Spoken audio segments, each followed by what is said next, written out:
ఓం శాంతి. ఇప్పుడు కార్తీక మాసంలో ఎక్కువగా ఏంటంటే చాలామంది నేను చూస్తూ ఉంటాను, త్రిమూర్తి వ్రతం చేస్తారు ఆదివారం పూట. అంటే 4 ఆదివారాలు 5 ఆదివారాలు ఉంటే ఎన్ని ఆదివారాలు అన్ని ఆదివారాలు త్రిమూర్తి వ్రతాలు చేస్తూ ఉంటాం. అయితే ఇక్కడ వీటి కోసం మనం కొన్ని విషయాలు ఆధ్యాత్మంతో జోడిద్దాం. అయితే మొట్టమొదటి మాత్రం మనం చూసిన వెంటనే ఒక ఆత్మిక స్థితిలో కూర్చొని పరమాత్మను స్మృతి చేస్తూ వింటే ఇంకా వినసొంపంగా ఎంతో మధురంగా ఎంతో దీనిగా ఉంటాయి మాట.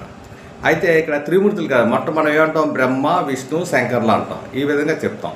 అంటే బ్రహ్మ అనేది ఏంటంటే ఒక శనివారం తీసుకుందాం. మన వెంకటేశ్వర స్వామిది ఉన్నాయి కదా శనివారం, అందుకే బ్రహ్మోత్సవాలు ఎక్కువ జరుగుతుంటాయి. దసరా నెక్స్ట్ వీటిలోని 2 సార్లు సంవత్సరానికి 2 సార్లు 2 సార్లు బ్రహ్మోత్సవాలు జరుగుతాయి. ఎన్ని బ్రహ్మోత్సవాలు అన్నమాట.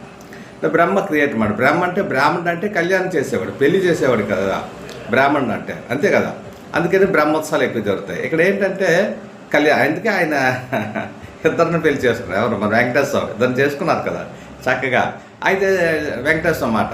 అలాగే నెక్స్ట్ ఏంటంటే ఏమంటాం, బ్రహ్మ విష్ణు అనేటప్పటికి ఏంటంటే నారాయణ. అంటే ఈరోజు ఏంటంటే సూర్యనారాయణ. ఆయన ఈయన ఆయన అంటే కొంచెం అలాగా ఒక్కొక్క దగ్గర ఒక్కొక్క విధంగా పాత్రలు మార్చుకుంటూ వెళ్తుంటారు. ఎవరు? మహావిష్ణువు అంటాం.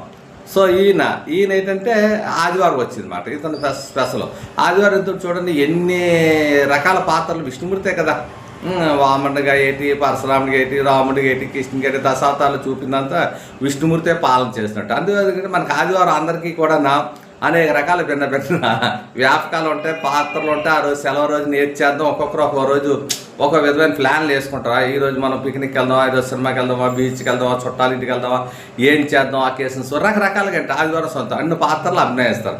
ఒక్కొక్క ఆదివారం రాబోతుకు ఒక్కొక్క డిఫరెంట్ మన పాత్రలు ఉంటాయి అన్నమాట. ఓకే. నెక్స్ట్ శంకరుడు అనేటప్పుడు మన శివుడు అన్నట్టు, సోమవారం అన్నమాట. తెలుసుకో, శివుడు అనమాట. అంటే ఇతని నుంచే మొత్తం ఏంటంటే సోమవారం నుంచే మనం ఏదో లెక్క చేస్తాం, ఆదివారం నుంచి లెక్క చేయము. అంటే మొత్తం మార్నింగ్ నుంచి ఈ నుంచే మొత్తం అంతా వృక్షం, ఇంక భేదరూపుడైన పరమాత్ముడు. ఇతని నుంచే మొత్తం టోటల్ అంతా పాస్ అవుతుంది. అందుకే విశ్వరూపంలో చూపిస్తారు కదా మొత్తం అందుక.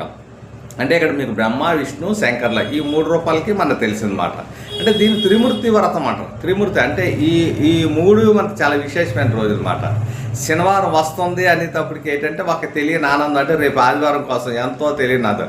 మళ్ళీ ఆదివారం అయితే సోమవారం మళ్ళీ యథావిధిగా మళ్ళీ మన పాత్ర మళ్ళీ మొదటగా రావాలంటే ఇక్కడ ఇప్పుడు చూడండి, మధ్యతరగతి కుటుంబం ఉన్నదనుకోండి, కొంచెం ఎక్కువ ఇబ్బందులు రావడం, ఏంటి అసలు ప్రాబ్లం ఒక రోజు వచ్చిందని మళ్ళీ అన్నీ అభినయించాలి.